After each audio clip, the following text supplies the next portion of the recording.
Hello, welcome to Mythic Hearthstone. My name's Alfonso, and I'm here to try to get you to Legend. To try to get you to get this card back into your collection. To try to get you to use this card back against people and show them your Hearthstone prowess. And what I hear a lot is that people can't get to Legend because they don't have enough time, the decks are too OP, and they just can't get anywhere. Well, what if I tell you that I'm a college student, I work a part-time job, but somehow I managed to make it to Legend, albeit it took me 3 years, but I'm just like anybody else. I'm just like you watching. But it took me a long time to try to pick up the skills I needed to get to Legend. And I'm trying to save you the time to learn those skills so that you can get to Legend a lot faster than I can. So to introduce to you a casual's guide to Legend. And there's going to be a several part video series on what I think are the most important parts on or most important skills to get to Legend. And first things first is reviewing your games with Deck Tracker. And I know a lot of people that don't like to review with their games because they're emotional about it. They think that their plays are already optimal, like they blame RNG. They don't want to face the reality. They don't want to look in the mirror and say that it could be better. But that's the thing. If you want to get to Legend, you have to be better than what you are now. Because if what you are now isn't Legend, then there's room for improvement. And even at Legend play, if you aren't rank 1 Legend, there's room for improvement. And even if you are rank 1 Legend, can you win in major tournaments? Still, again, you can improve. So in this screen, what we have here is the different statistics that we can get from the basic screen on Deck Tracker, which I think a lot of you probably already know and do use. So we have our win-losses, our card list, our deck versions, and the different decks that we go up against. To me, probably the most important thing in this screen that we need to review is our different match rates. Because depending on what we see on the ladder, we want to edit our deck depending on what we're seeing on ladder. For example, so if I'm seeing a bunch of Druid on ladder with my Mind Blast Priest, then we want to edit our cards, or like our tech cards, in order to pick against this Druid. Because for the past couple of months in the Koboldskin Catacombs and even Witchwood meta, a lot of people like to complain about Warlock, but if we're not seeing a lot of Warlock, then what use is it to target the 12%? I mean, we could probably take a couple losses if we choose not to target them. So for the first things first, I think it seems counterintuitive, but I feel like we need to review our wins. And a lot of people, I'll repeat, a lot of people don't want to review because they feel emotional or to feel like their plays are optimal. So the thing is, when we review wins, I can tell you that you can optimize your win rate. We're supposed to be reviewing our games, and one of the best ways to review our wins is against decks that we have a low win rate against. And for this example, I'm using Spiteful Druid against my Mind Blast Priest, which we can see from the meta snapshot that we're supposed to have a 40% win rate against Spiteful Druid. And our goal is to optimize up to that 40% win rate or even more. And there are a couple key points that I want you to go through every time that you review your games. They're going to be key plays, win conditions, and mulligans. You have to go through each turn and then see like, okay, was this a play that won me the game? Was this a win condition? And then from there, we can say like, okay, my win condition is XYZ. And maybe I'm going to need XYZ cards in my mulligan. Okay, so now we're reviewing one of the games that I did win against a Spiteful Druid. So we're going through, we have our mulligan. You can click play, and then we can move the cursor around. So like, I'm a control deck. I don't really care about the early turns as much because, I'm priest, I'm going to hero power on 2, hero power on 1, and the Spiteful Druid's building a board. So on turn 4, as we see, we have a couple options now after he plays his his ooze. So I could play Drake to try to put a big body on board, or I could Dustbreaker to try to remove his minions. I could even go, let's say, like Wild Pyro, Coin, Visions. I could even go Northshire, Wild Pyro, Divine Hymn for some more draw. There's a bunch of options that, I mean, like, you know, if you're an experienced player, the obvious play here is the Dustbreaker. But what I'm trying to point out is that it's not the only play. There are other options that you can take, especially with a control deck. And surprisingly enough, even with an aggro deck like Spiteful Druid, Spiteful Druid isn't even, like, it's like a, you know, like a tempo deck. There's still options to be made, and you have to review those options. I mean, I do make the obvious play of Dustbreakering here, which I think is a win condition, a key play that we need to review back later, but I want to get it into your mind that there are always options.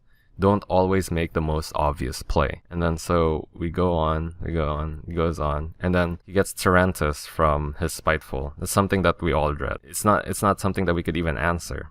So my only way to answer this is to get a card from my deck with Shadow Visions. So in this scenario, like, yes, there's a lot of other options, but I don't want to be continually taking 12 to the face. But even then, you should question it. Can you take 12 to the face? Is it okay? Can I survive? And I do end up visionings for the Psychic Scream.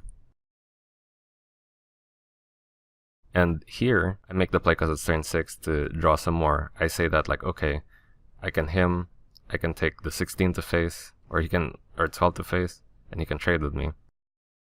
And even here, I feel like there's a misplay here. I was so scared of him drawing Keleseth again that I traded into it before screaming. But when I think about it, if he plays Keleseth again, does it really matter? I mean, I guess not, right? Like, I mean, the worst that can happen is, like, he draws Keleseth and then he plays UI the next turn to get even more draw, but that's over 2 turns. So, even though I did win this matchup, that's something I would say that I did wrong. I could have just visions everything and gave him bad draws later on in the game. I think those are the 2 key plays, and as you see, I do end up winning this match. So now we can go back our mulligans, and then see that, okay, so I know that Twilight Drake Dustbreaker was good because it let me have my turn 4 where I could clear the board. As you see, I didn't even use Wild Pyro Divine Hymn until, like, what, turn 6 in the game? I could have just naturally drawn them. So I could have mulliganed that. Even though I did win this game, I would say that I made a couple mistakes. I made a mistake here in the mulligan, that I kept Wild Pyro Divine Hymn. And I made a mistake right here, where I traded into the Keleseth instead of just Psychic Screaming everything. So even though I want to say my plays are optimal, they're not. And that's what I want you to realize too. We can all get better. And then for the next part, I want to review losses. These are probably the ones where you have the most emotion attached to it because you're so mad. You're like, oh my god, I hate losing. I hate that guy just got super lucky. There's nothing I could have done. I did everything I could have to win that match, but I didn't. I mean, maybe that's true, but what if I told you that you could have increased your chances of winning? Even if you could have increased your chance maybe 10%, you'll win 1 extra game out of every 10 that you play. So that's pretty good, right? So what's important here though, as it's an inverse, we want to be reviewing our games against classes that we have a good win rate against, but we have lost anyway. We want to see where the mistakes lie. So we're going to do the same thing. We're going to review our game. We're going to see, like, okay, this is the typical, you know, we've been playing Hearthstone for a while. There's nothing we could, I mean, like, yes, there are options. You know, I could have, I guess I could have oozed there. I could have visions earlier. We could nitpick every play, but we'd run out of time. So we're looking at key plays right here. Was that a key play? I don't know. Here we go. So a Mountain Giant on 5. And that's something pretty common. Like, even I got lucky, he didn't Mountain Giant on 4. And I didn't have an answer to that. And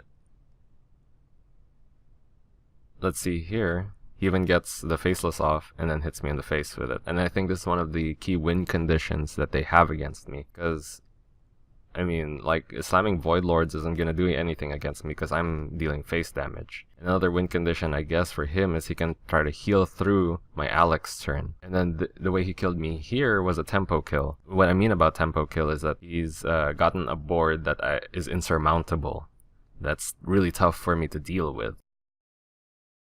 And the only way I could have dealt with it was Psychic Scream. Again. And then from there, he proceeds to flood me again. Even with the Void Lords starting to be threatening, he's just slamming them down. I can't really do anything against him. And here's a misplay here, I think. Why am I targeting the Void Lords when my main objective is to hit him in the face? I mean, I guess I could clear it, but what's the point of clearing it? You know, like, I would rather have enough ammo to clear the Mountain Giant rather than this 3-attack minion that's hitting me in the face. Like, I'd rather have a 3-attack minion hitting me in the face than an 8-attack minion. And then he proceeds to win the game from there. So now that we've seen his win conditions, we can go back to our mulligan. I kept the Ooze for Skull of Manari to stop him from slamming down Void Lords. But as we saw, that slamming down Void Lords isn't his win condition against me. So Ooze wasn't a correct keep. Shadow Visions might have been. I don't know about Mass Dispel, but Shadow Visions definitely. And there's a fault in my deck. I don't have Death to deal with a turn 4 Mountain Giant. So we can see my deck here. As we can see, I don't have a Death. All I have is the Psychic Scream and the Shadow Reaper Anduin to deal with 8/8s, but they're too slow. So we have a couple options to replace in our deck. We have Shadow or Death, as I said earlier. Pros can be retrieved with Visions, only need 1 copy because of Visions, but it adds to the randomness. It hampers our combo, and it's only useful for 5-attack or more. We could even use Twilight Acolyte, and it's, you know, it's not dependent on attack benchmark, it comes with a body, doesn't add to the vision randomness, but it requires activation, and it's less reliable because you need a dragon in hand and can't tutor it with visions. So we can go back and look at our matchups. Are we going up against Warlock enough for me to justify this change in my deck? And from that 12%, I would say not really. I guess Druid would be a good reason why I can jam Death to deal with their at least an 8/8 coming out of the Spiteful. But what if it's Tarantus? Then it's not so useful then. So maybe 1 copy of Death would be nice, as I don't need to clutter my deck too much. But the point I'm trying to make here is that just because you feel emotional about the loss, you're like, oh my god, I lost to Warlock. I never want to lose to Warlock again. I'm going to change my deck. Just think about it first. Like, look back. Are you really going up against enough Warlock to justify the change? And from there, if it's yes, then go ahead, make the change. If not, then, you know, accept the loss. It's okay. You can lose some games and you can still get to Legend. All I'm trying to say is that to get to Legend, you're going to need to improve your game. You need to constantly reinvent yourself and get better. And if you keep doing that, I promise you, this is the first step into getting the card back that you really want. And if you like my content, please hit the like button, subscribe, and share this video with your friends that also want to get to Legend. And until next time, stay awesome.